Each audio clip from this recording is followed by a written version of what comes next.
33 വയസ്സ് തികഞ്ഞു. 2 പിള്ളാരുടെ അമ്മയായി. പക്ഷേ എന്റെ പാരന്റ്സിന്റെ ചില ഫ്രണ്ട്സിനും അവരുടെ റിലേറ്റീവ്സിനൊക്കെ വേണ്ടി ഞാൻ ഇപ്പോഴും പഠിച്ചുകൊണ്ടിരിക്കുകയാണ്. ആ പരീക്ഷയുടെ പേര് ജീവിതം എന്നാണെങ്കിലും ആ പരീക്ഷയുടെ സിലബസ് മൊത്തം അവരുടെ മക്കളുടെ ഭയങ്കരമായ അച്ചീവ്മെന്റ്സിനെ കുറിച്ച് പഠിക്കുക എന്നുള്ളതാണ്. ഈ പറഞ്ഞ പാരന്റ്സിന്റെ ഫ്രണ്ട്സിനും ആ റിലേറ്റീവ്സിനും ഒക്കെ വലിയൊരു സൂപ്പർ പവർ ഉണ്ട്.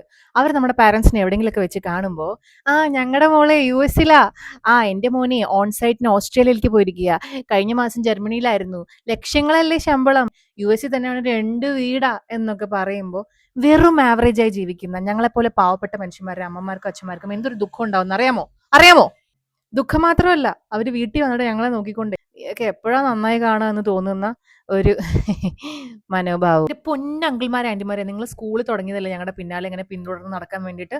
അന്ന് മാർക്ക് എത്രയായിരുന്നു, പിന്നെ എൻട്രൻസിന് എപ്പോഴാ പോകുന്നത്, അത് കഴിഞ്ഞപ്പോൾ വീട് എപ്പോഴാ മേടിക്കുക, കാർ എപ്പോഴാ മേടിക്കുക, കല്യാണം എപ്പോഴാ കഴിക്കുക, കുട്ടികൾ എത്ര എണ്ണമായി, ഇനി നിങ്ങൾക്ക് ഞങ്ങളെ പിന്തുടർന്ന് മതിയായില്ല? എനിക്കറിയാം ഇതൊന്നും പോരാ, ഇനി നാളെ വേറെ കൊണ്ടുവരും. എന്റെ മോളെ അവിടെ സ്കൂളിൽ മോണ്ടസോറിൽ ടോപ്പറാന്ന്. ദൈവമേ, ആ കൊച്ചിന് പല്ല് പോലും ഒന്നും മുളച്ചിട്ടില്ല. പിന്നെ ഞങ്ങളുടെ മക്കള് അവർ ചിലപ്പോൾ ആവറേജ് ആയിരിക്കും, ബിലോ ആവറേജ് ആയിരിക്കും, പക്ഷെ അവർക്ക് പല ഡ്രീംസും ഉണ്ടാവും. അതിന്റെ കൂടെ ഞങ്ങൾ നിൽക്കും. ഈ ലൈഫ് എന്ന് പറയുന്നത് ഒരു റിപ്പോർട്ട് കാർഡ് ആണോ?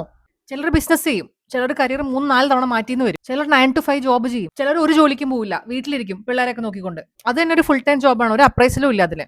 വലിയ സ്വപ്നങ്ങളോ ആഗ്രഹങ്ങളോ ഒന്നും ഇല്ലാതെ ആവറേജായി ജീവിച്ചു പോകുന്ന ഞങ്ങളെ പോലെ ആൾക്കാരെയും ഞങ്ങളുടെ പാരന്റ്സിനെ എല്ലാവരും കണ്ടിട്ട് അടുത്ത ഏതെങ്കിലും ഫംഗ്ഷന് പോയിട്ട് ഇനി എന്താ പ്ലാൻ, എത്ര രൂപ ബാലൻസ് ഉണ്ട് അക്കൗണ്ടിൽ എന്നൊക്കെ ചോദിക്കാൻ പല്ലും നഖവും വെച്ച് ഞങ്ങൾ നേരിടുന്നു ഇവിടെ അറിയിച്ചോളുന്നു. മണ്ടേ ഉടച്ചിടുവേ.